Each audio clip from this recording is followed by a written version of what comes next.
Carlson, this morning it looks like somebody blew up the Kakhovka Dam in southern Ukraine. The rushing wall of water wiped out entire villages, destroyed a critical hydropower plant, and as of tonight puts the largest nuclear reactor in Europe in danger of melting down. So if this was intentional, it was not a military tactic, it was an act of terrorism. The question is, who did it? Well, let's see. The Kakhovka Dam was effectively Russian. It was built by the Russian government. It currently sits in Russian-controlled territory. The dam's reservoir supplies water to Crimea, which has been, for the last 240 years, home of the Russian Black Sea Fleet. Blowing up the dam may be bad for Ukraine, but it hurts Russia more. And for precisely that reason, the Ukrainian government has considered destroying it. In December, the Washington Post quoted a Ukrainian general saying his men had fired American-made rockets at the dam's floodgate as a test strike. So really, once the facts start coming in, it becomes much less of a mystery what might have happened to the dam. Any fair person would conclude that the Ukrainians probably blew it up, just as you would assume they blew up Nord Stream, the Russian natural gas pipeline, last fall. And in fact, the Ukrainians did do that, as we now know. It's not like Vladimir Putin is anxious to wage war on himself.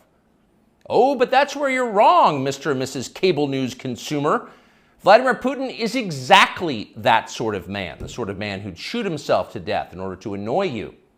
We know this from the American media, which wasted no time this morning in accusing the Russians of sabotaging their own infrastructure. Bill Kristol, the man who once told us that Saddam Hussein was responsible for 9/11, immediately denounced Putin as a war criminal and even more savagely compared him to Donald Trump. The rest of the pundit class made similar, clearly coordinated noises. Putin did it! Putin did it! And their reasoning was simple. Putin is evil, and evil people do evil things purely for the dark joy of being evil. In this specific case, Putin attacked himself, which is the most evil thing you can do, and therefore perfectly in character for a man that evil. That was their explanation. No one who's paid to cover these things seemed to entertain even the possibility it could have been the Ukrainians who did it. No chance of that. Ukraine, as you may have heard, is led by a man called Zelensky. And we can say for a dead certain fact that he was not involved. He couldn't have been. Zelensky is too decent for terrorism. Now, you see him on television, and it's true you might form a different impression. Sweaty and rat-like, a comedian turned oligarch, a persecutor of Christians, a friend of BlackRock. But don't believe your own eyes. Actually, Mr. Zelensky is a very good man. The best, really. As George W. Bush once noted, he is our generation's Winston Churchill. Of all the people in the world, our shifty, dead-eyed Ukrainian friend in the tracksuit is uniquely incapable of blowing up a dam. He's literally a living saint, a man in whom there is no sin. That's why Lindsey Graham is so attracted to him. They're just two good people, hanging out together and being good. And like all good people, when they meet in person, they spend a lot of time talking about killing people and laughing like friends do. Here's the pair last week. Free or die. Free or die. Now you are free. Yes. And we will be. And the Russians are dying. It's the best money we've ever spent. Thank you so much. No, it's... The Russians are dying. It's the best money we've ever spent, Graham says. A smile spreads across his thin, quivering lips as he forms the words. He looks like a starving man contemplating a breakfast buffet. The aroma of death has aroused Lindsey Graham. Thanks so much, replies Zelensky. He feels the same way. See, there's nothing dark here. Just two middle-aged guys celebrating the killing of a population. They don't seem like the kind of people who'd enjoy flooding villages or starting a famine. And in any case, who cares if they are? It's really not your business. Your job is to support Ukraine.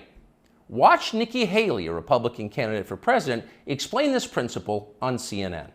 A win for Ukraine is a win for all of us. And for them to sit there and say that this is a territorial dispute, that's just not the case. To say that we should stay neutral, it is in the best interest of America. It's in the best interest of our national security for Ukraine to win. We have to see this through. We have to finish it. See? It's very easy to understand. It is vitally important for you to support Ukraine because it's necessary for Ukraine to be supported by you. Your support is mandatory until it's finished, whatever it is, and whatever that means. So shut up and support Ukraine, or else you're in trouble. Back when they still taught logic, statements like this were known as tautologies. Something is true because it is. The more you repeat it, the truer it becomes. It's a self-reinforcing reality. There was a time when tautologies were considered illegitimate arguments, not to mention hilariously stupid. Only dumb people talk like that. Now everybody in power talks like that. Diversity is our strength. Trans women are women. Zelensky is Churchill. It's all self-evidently true. Doesn't need an explanation, and don't ask questions. Sound familiar? Of course it does. That's the pap they're serving us day after day in steaming, lumpy portions. By this point, it's possible that American citizens are the least informed people in the world. Your average yak herder in Tajikistan knows who blew up the Nord Stream pipeline. It's obvious. Does he think some skinny dude in a dress is actually a girl? Come on. That idea would never occur to him. You've got to be lied to at full volume over a period of years in order to reach conclusions like that. And of course, we have been. The media lie. They do. But mostly they just ignore the stories that matter. What's happened to the hundreds of billions of US dollars we've sent to Ukraine? No clue. Who organized those BLM riots 3 years ago? No one's gotten to the bottom of that. What exactly happened on 9/11? Well, it's still classified. How did Jeffrey Epstein make all that money? How did he die? How about JFK? And so endlessly on. Not only are the media not interested in any of this, they are actively hostile to anybody who is. In journalism, curiosity is the gravest crime. Yesterday, for example, a former Air Force officer who worked for years in military intelligence came forward as a whistleblower to reveal that the U.S. government has physical evidence of crashed non-human-made aircraft, as well as the bodies of the pilots who flew those aircraft. The Pentagon has spent decades studying these otherworldly remains in order to build more technologically advanced weapons systems. Okay. That's what the former intel officer revealed, and it was clear he was telling the truth. In other words, UFOs are actually real, and apparently so is extraterrestrial life. Now we know.